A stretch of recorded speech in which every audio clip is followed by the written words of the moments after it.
As more and more begin to know, the status quo has got to go. They're bound to say yes to a man named Dr. No, a man who makes the establishment panic. Grassroots are growing way too wild, too organic. All right, thank you guys. Wow, what an incredible weekend. Look, how else can you say it than what we're doing this weekend? It's this simple. The Ron Paul revolution is back. It's back, and it's in the Libertarian Party this time. And it's pretty incredible for me to hear Tom Woods say these nice things about me. Tom has been a hero of mine for years, and every time he says this, I'm going to still say I think Tom Woods is the best communicator we have. So all of that credit goes back to Tom. Your daily dose of liberty education starts here. The Tom Woods Show. What I want to do in this book is to, I guess, begin by offering a theological case, a philosophical case, something that probably combines a bit of both, against nationalism, moving on from there to offering a case against state authority before going on to look at what might be an attractive alternative to the state, and then considering finally what we do given that we currently live under the thumb of states all over the world. So I begin by thinking about the rich variety of human life and talking about the way in which a kind of politics that makes space for the expression of that human variety is important, and the way in which that probably undermines various sorts of nationalism and probably various sorts of identity politics beyond nationalism. And then moving on from there, I'm looking at a set of arguments, mainly theological arguments, offered for state authority and showing why I think they're unsuccessful. Turning from there, looking at what I think could be a set of attractive non-state institutions, which I'm framing with reference to an early Protestant thinker, Johannes Althusius, who talked about, at least people who quote him today, talk about consociationalism. And he had the idea of a set of sort of nested institutions like Matryoshka dolls. I talk about radical consociationalism with the idea that these institutions can overlap each other geographically and in terms of jurisdiction and so forth in a way that, of course, those of us who thought about market anarchy will find familiar. And then, as I say, I look at some things in that final chapter that include dealing with war and empire and how the kind of model I have in mind responds to things like global poverty. So that's an overview of Christianity and the nation state. Thinking about chapter 1, I was put in mind of neo-Aristotelians, like, for example, Roderick Long, who might say something like this, that if we, and in fact, I think you said that you're borrowing from new natural law theory that comes from the Catholic world. But I think the old natural law theory also more or less proceeded from the idea that we need to understand who man is and what contributes to his flourishing in order to evaluate institutions. And so somebody like Roderick might say, if we're going to agree with Aristotle that man is a rational being fundamentally, first and foremost, then that does say something about the state in his life, because if the state is behaving according to coercion rather than reason, then there's a contradiction right there in terms of human flourishing. And so there are a number of people who have taken that kind of Aristotelian insight and given it this kind of liberal interpretation. Now, you are, in your description of human flourishing, you describe quite a few features of man's life that are encompassed by that. But is it the same kind of analysis where we see what human beings require for their flourishing, and then we evaluate this against the state, and we come up with a conclusion about whether or not the state contributes to human flourishing? So I think that's a really nice way of putting it. And I certainly am not at all uncomfortable with that. I start out absolutely with a picture of human beings in their great variety. Certainly, I think about human beings as ones who exercise practical reason. I think about a range of features of human life that in various ways sit ill with state power.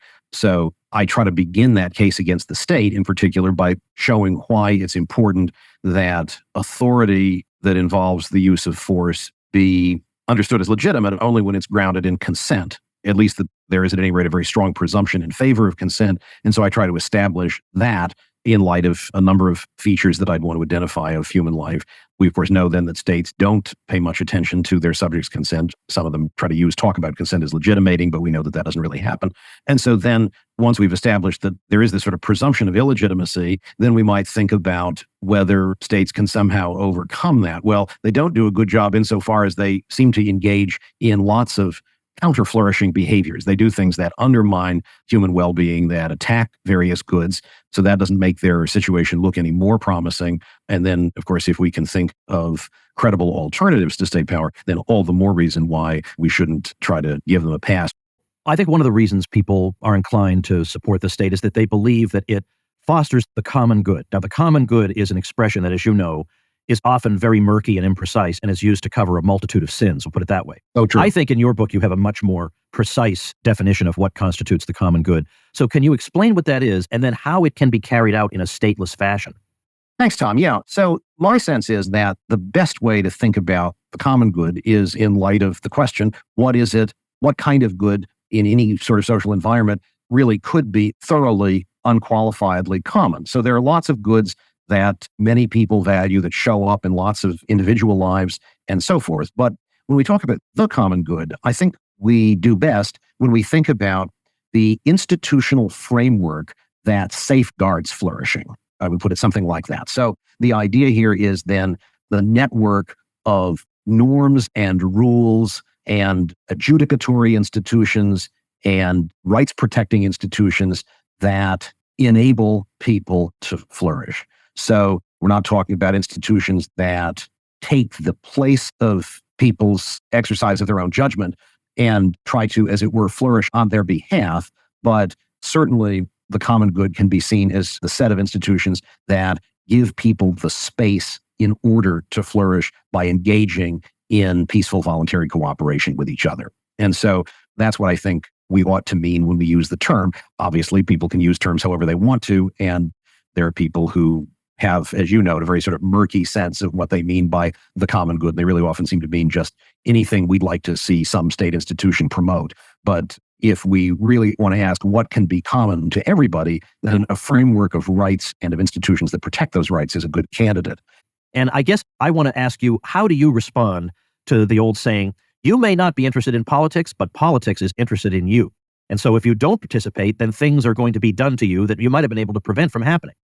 Sure, that's a perfectly reasonable, pragmatic point. And I don't think I ever suggest here, well, so I'm generally quite suspicious in this sort of context of what we might call clean hands arguments, right? I don't think that getting involved in any aspect of political life is automatically a kind of source of a kind of moral stain. I'm not making that kind of argument. I think it's just a matter of making sure that we don't become purposeful participants in the state's evil. It's, I think, entirely possible for people to seek to influence state action from the outside, but perhaps in some cases from the inside in ways that don't involve purposeful participation in the state's evil. I just think it's important to recognize that the evil is real and that if we are to be morally responsible, then we can't simply brush that aside in some sort of utilitarian way. We have to recognize there are some things it really is going to be wrong for us to purposefully facilitate or promote, even as we recognize that we may be able sometimes to, yes, influence political actors, perhaps even be political actors in ways that can prevent some state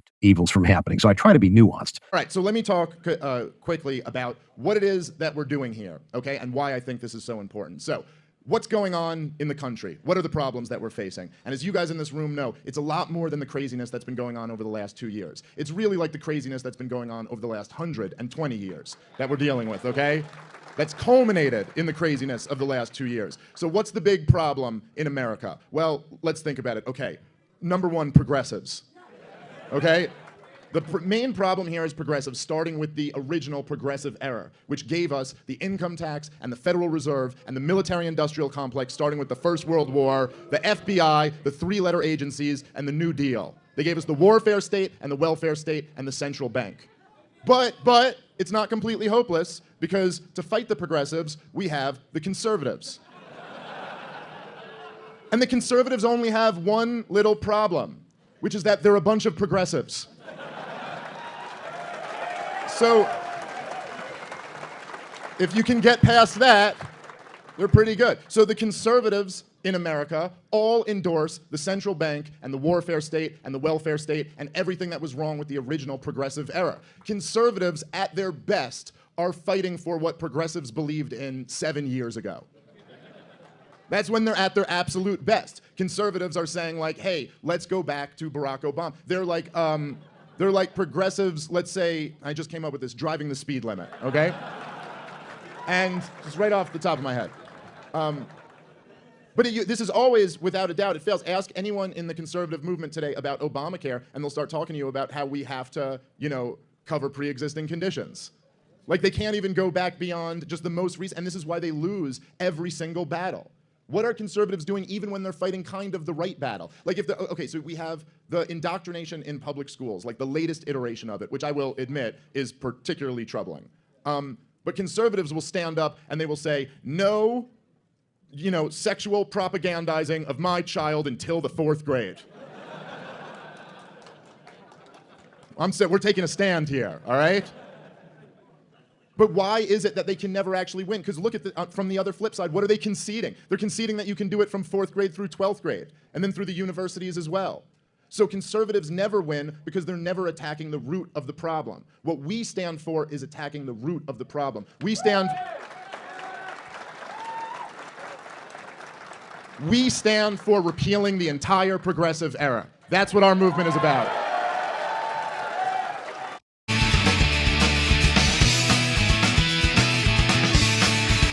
Thank you. Let's start with the politics in Israel. First of all, Netanyahu came back to power, but in order to do it, he had to align with some people further to the right than anybody's ever had in his coalition before. Did I get step one right there?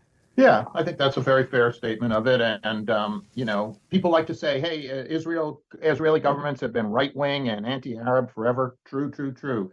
But this government is more explicit about it, openly explicit and fascistic about it than ever. So yeah, and Netanyahu had to deal with these religious zealots, fascistic. They're truly fascistic. Well, and what do you mean by that? You don't just mean corporatism, because that's the way of the whole world. So what are you talking about when you say that? You're right. That's true. I do not mean corporatism. And corporatism has obviously been a big factor in Israel for a long time.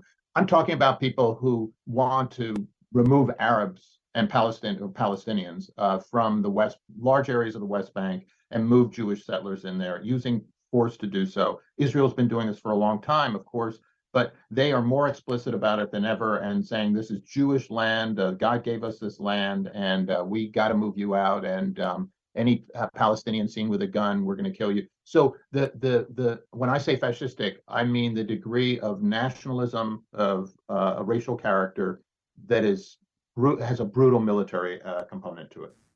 And also they are stripping, part of that is stripping civil rights within Israel, let alone in the occupied territories, but stripping civil rights from Israelis. On the law, again, to be clear here, this is the thing that people have seen, even the nightly news, I guess, I presume they must have covered, these massive protests, hundreds of thousands of people. And these are liberal Jews. They're not protesting for the rights of Palestinians. They were protesting against the new Supreme Court law. For what, like the last 6 months or something, right? And they lost anyway. Yeah, it's very, I mean, I have to say, as in terms of massive grassroots mobilization, it's truly inspiring, although there's a very racial component to it. It's liberal Jews. They don't care about the Palestinians who've been under the thumb of this, or the knee of this government forever. But yeah, they are really upset about these changes, and they are proposing many of the things that Palestinians have been proposing for many years. These folks are saying, hey, let's choke this government economically. Let's boycott this government. Let's have businesses, the high-tech businesses that have given us this incredible standard of living as high as France or Japan. Let's have those businesses leave the country. Let's do boycott, divestment, and sanctions. Just what Palestinians have been asking for. Phil, 18 years. It's just a tragedy to see hundreds and hundreds of thousands of Israeli Jewish anti-Semites out there supporting boycotts, Exactly. Jewish and fundamentalist Christian alike, and I guess just regular, rank and file Americans believe all the TV propaganda that Israel's our friend and we're supposed to support him all the time. Overall, I think support for Israel is probably pretty popular. And all those Americans are essentially helping the worst Israelis betray their own country and destroy it.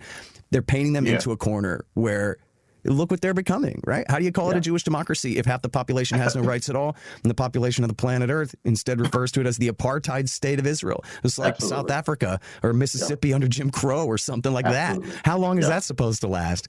Yeah, I mean, and to your point, I mean, like you and me have been saying apartheid for a long time, and that's what it is. And the human rights organizations have been saying it almost as long as we have it. It's apartheid.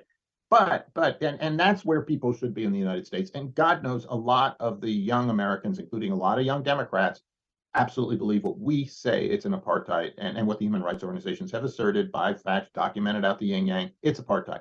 But to let's just go to the mainstream mindset for a second and give them have a little good faith in them for a second. They've been saying forever, it's a democracy, it's a democracy, it's a democracy. Well, it's not a democracy, it's just a Jewish democracy. But these things have shocked them. And so they've said it's the only democracy in the Middle East. That's why we support them.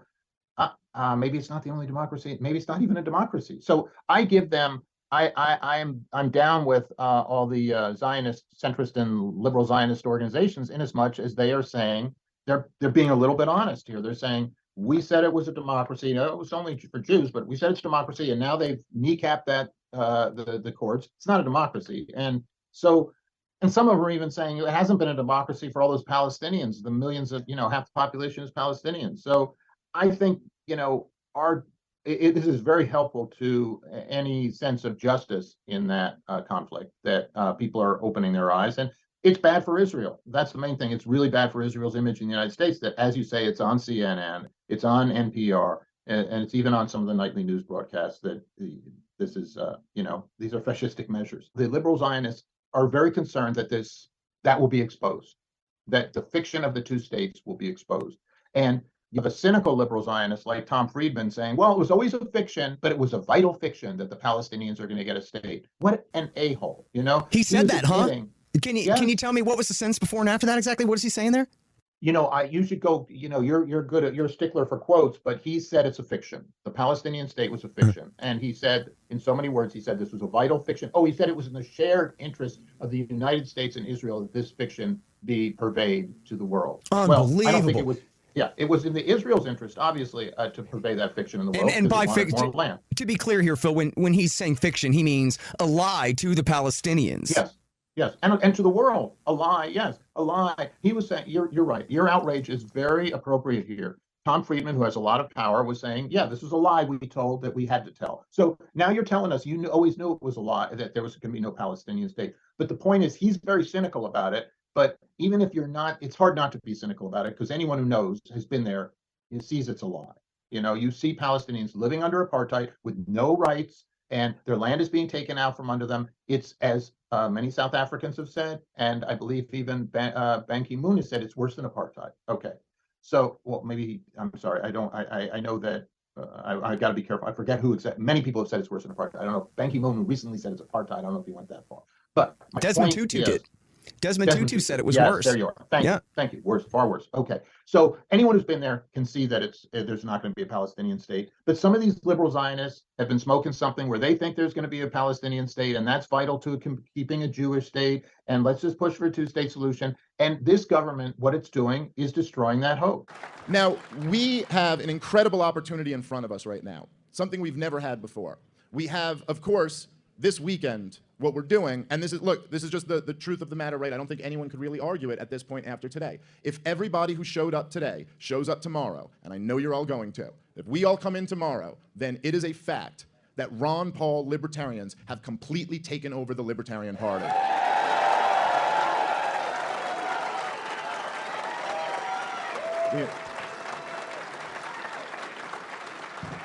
Now, what does that mean exactly?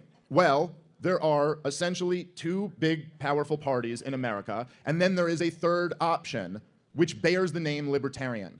And for a very long time, many libertarians have not been happy with how this party represented our views, to the point that the majority of libertarians aren't even members of the party, because they would rather try to fight for liberty in some other venue, and honestly, with what the party's been for years, who can blame them? But that's all changing now. And one of the things that really gives us this opportunity, right, and it's something that's kind of, it's tragic in a way, but it's maybe just something about the nature of man, but when things are at their worst, we kind of have our best opportunity. There's a reason, I mean, there's several reasons, but one of the reasons why Dr. Paul's message resonated so much in 2008 was because the wars were a disaster. I don't know if people remember how bloody the war in Iraq was in 2005, 2006. It was really 2004, 2005, 2006. So the war was such a disaster. And then the economy crashed. And Dr. Paul was the one who was speaking about those issues and explaining to the American people what caused them. And then also he had a record of having been consistent on these issues over a span of decades. So he had real credibility to do that. Well, right now, we're in another situation like that, where you have these two major issues, which is the COVID regime of the last 2 years has been proven to have been wrong about everything. It's at this point, it's basically settled science that the lockdowns did nothing to mitigate the virus. And that, in fact, all they did was destroy the lives of tens of millions of Americans. And the vaccine mandates and the mask mandates and all of it, they did nothing. All they did was ruin people's lives. And so now we have that going for us. As not, I mean, we're not clapping that people's lives have been ruined, but it's just that that does lead to an opportunity for the people who have been consistent about this. And while we were critical of the people in the Libertarian Party who weren't speaking out about this, all of the good libertarian leaders, including, of course, first and foremost, Dr. Ron Paul, was great on COVID from day one. From day one, he was so good. Watching the Liberty Report with Daniel McAdams and Ron Paul, from the first week of COVID, they were completely right about everything. Of course, Tom Woods was the greatest champion of challenging the lockdowns and taking on all of the arguments. Eric July and Maj Touré and all of our leaders were great on this from the very beginning. And so now we have credibility on that. Here's Gerald Salenti with today's trends in the news. In the Trends Journal, Dr. Scott Jensen. And we wrote on April 14th, later that year, we reported, quote, Dr. Scott Jensen, a Minnesota state senator, who is also a medical doctor, accused the Centers for Disease Control and Prevention of directing doctors to list COVID-19 as a cause of death, even for someone who was never tested for it, which he said is, quote, ridiculous and, quote, misleading. Dr. Jensen, thanks so much for being here. Thank you, Gerald. It's my pleasure. And you wrote that back, you said that back then when nobody else was saying this. I was saying it then, and I think that there's been a lot of vindicating evidence. And perhaps I could point to just one sterling example, and that was Tony Fauci saying sometime a year ago or so that one of the problems is we had pediatric patients being admitted to the hospital whereby they did not have symptoms of COVID. They were being admitted potentially for an orthopedic injury or problem. And because they were being routinely tested, it might well end up that these patients were identified as COVID-19 patients when in fact, COVID had nothing to do with their hospitalization. I think that the CDC and the Minnesota Department of Health stumbled mightily. And when I raised this issue, Gerald, I wasn't trying to be some crazy whistleblower. I just, as a sitting senator and a physician for 35 years who taught at the medical school, I thought that perhaps they didn't realize what they were doing and that they had confused the situation. And I fully expected them to take every step possible to correct the situation. But that's not what happened. I got nothing from the Department of Health, despite the fact that I was a senator, despite the fact that I was a physician and an adjunct professor at the University of Minnesota Medical School. And in fact, 2 months later, for the first time in my career, my license was being investigated. And I was just stunned. I was simply stunned. I think that it slipped by someone. And I think once they slipped it by, I think that, and it really came from the CDC, and then it came to the departments of health across the land. And I think that perhaps people didn't quite understand what they were saying. And I wish they would have called me so I could have walked them through it, but they didn't. And so it's really quite clear. It says, if COVID is a contributing condition, you can go ahead and put it down as a cause of death. Yeah. But it goes on to say, but oh, by the way, if emphysema or something else like that is considered a contributing condition, continue to do what you've done in the past. Identify it in the part 2, where you identify contributing conditions. So they were making a clear distinction between, if the contributing condition is COVID, put it down as a cause of death. If the contributing condition is something other than COVID, put it in part 2. That's what I reacted to. And I don't know if people were simply in too much of a hurry that they said, well, we put it out there, we're not going to change it, or what happened. But I think it ended up being a little bit of that bellwether event that sort of broadcast to the world that this is what we were in for. We were in for all kinds of mechanisms and policies put in place that would potentially gin up the numbers. And that, in the end, probably did more to fracture the trust that the everyday person had in public health officials than anything else. And I think they doubled down as the pandemic went on. We had people saying, don't wear masks. Then we had them saying, wear masks. We had people saying, herd immunity will be achieved at 60%, then 70, then 80, then 85. Then they went on to denigrate the importance of the notion of natural immunity, something that's achieved after we've had the disease. And natural immunity has been around for more than 2,000 years of recorded human history. And literally, when you look back now, we just shake our heads and say, how in the world did the CDC and even the departments of health put themselves in such an untenable position? Dr. Jensen, I really want to thank you for doing this today, and for your being a real man and standing up for truth.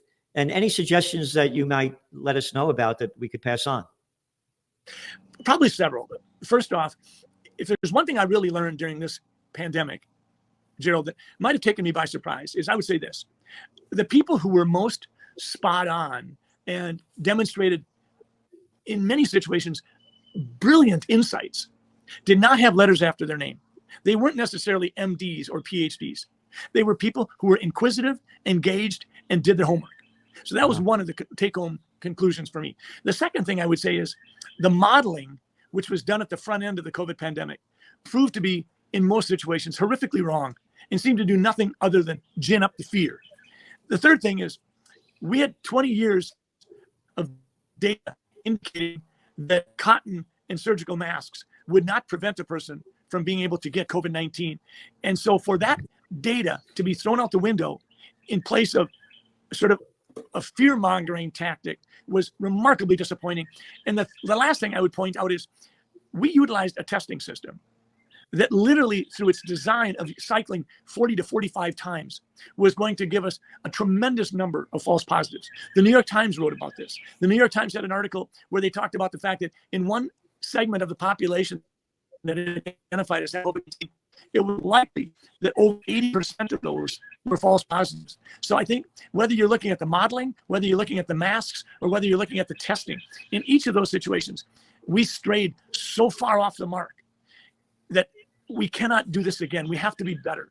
And I think people need to understand that if you look at an abusive relationship that's based on fear, the way you get that to really sink in and you get people to be frightened is you have to frighten them. You have to exaggerate things. You have to ostracize people who speak against the conventional narrative. You have to repeat what you say over and over again. You have to manipulate the media. You have to do all of these things. And you have to promise the people that if they'll just go along with you, that they'll create some sort of utopia. That's exactly what happened in America.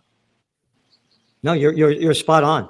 And the politicians taking control. I mean, here, by the way, I used to hold up, when you talked about the masks, I'd hold up this box and then I'd read, these masks do not eliminate exposure to the risk of any disease or infection. Right on the box. And everybody's wearing them. And as I used to say, and don't forget, when you masturbate, don't forget to sanitize your hands. And what was the, when everybody wouldn't touch anything, and the chances of getting COVID from touching anything was like 1 in 10,000.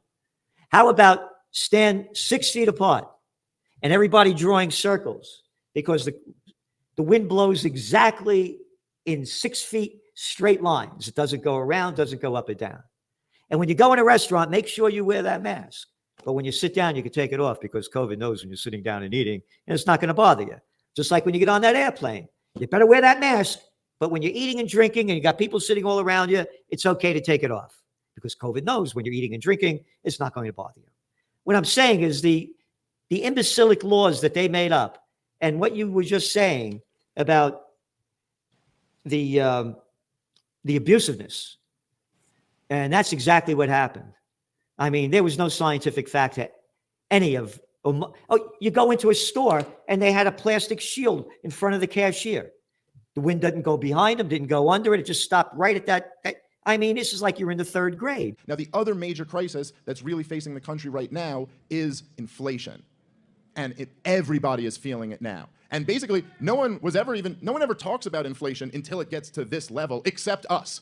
We talk about it all the time. And also, we happen to have the advantage of being the only people who even know what it is. You know? And by the way, I don't say this to be like, I'm not looking down at regular people who don't know what inflation is. There's lots of things that I don't know. I am a professional stand-up comedian. I don't really know what a microphone is. Like, I don't know what's inside of it. Someone else does. Before, we were getting a lot of feedback on the microphone, and someone went to me, they go, do you think the gain's too high? And I was like, honestly, I don't know what gain is.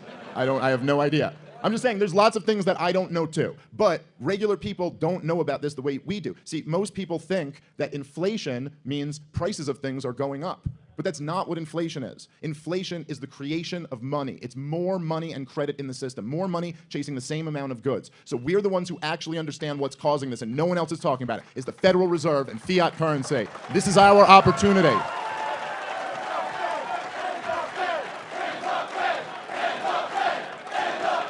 Oh, man. I apologize. Dr. Paul, I did not mean to steal your chant up here. I promise these people have another End the Fed chant in them when you get up here. These people, they'll chant it all night long if we want to.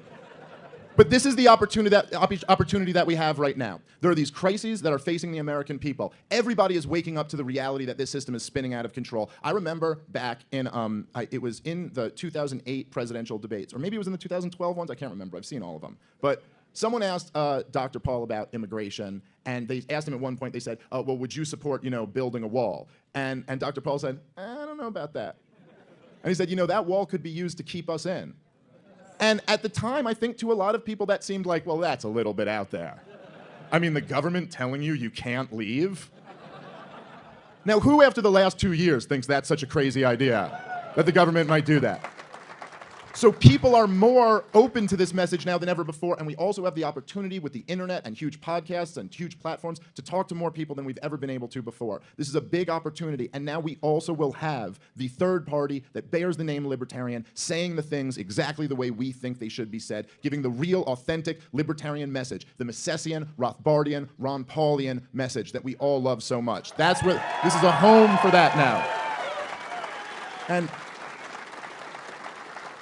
And I'll just add that to me, one of the central messages of the campaigns of 2008 and 2012 was the power of ideas and how much ideas matter. And I think that sometimes we can lose sight of that. And you can feel like, well, okay, even if we do convince more people of this, I mean, how does that translate? How do we actually seize power and roll back the state and all this? And I would just tell you this, right? Think about how much two things, how much the power of ideas has meant in the past. Think about someone like Thomas Paine, who wrote pamphlets, and he changed the world, okay? The ideas have changed societies for all of human history. And the other thing I would tell you is, think about how much our enemies value the power of ideas. Why is it that they launch these propaganda campaigns? Think about the propaganda behind the lockdowns and the vaccines. The biggest they made the propaganda for the war in Iraq look like nothing. I don't know, people who are my age in your late 30s, we remember that in 2002, the year-long propaganda campaign to lead us into the war in Iraq. Well, how come they didn't just invade Iraq in the Christmas of 2001? They wanted to. They had the plans drawn out since the 90s when they had invaded Iraq. But they needed a year of a campaign of propaganda in order to work up enough support so that they could get away with doing it. And you see, even through this COVID regime, once the popular support goes, the tyranny goes too. And the truth is that we've never really, outside of the Ron Paul campaigns, in modern American history, had anyone explain libertarianism to the American people in the way that it's supposed to be explained. And the result of that was enormous enthusiasm, and millions of people converted. And I'm telling you, because I'm out there in the world doing it, there are still, the vast majority of Americans have not heard this message yet. There's no reason why we can't go from having a couple million libertarians to having 20 million libertarians. We can do that.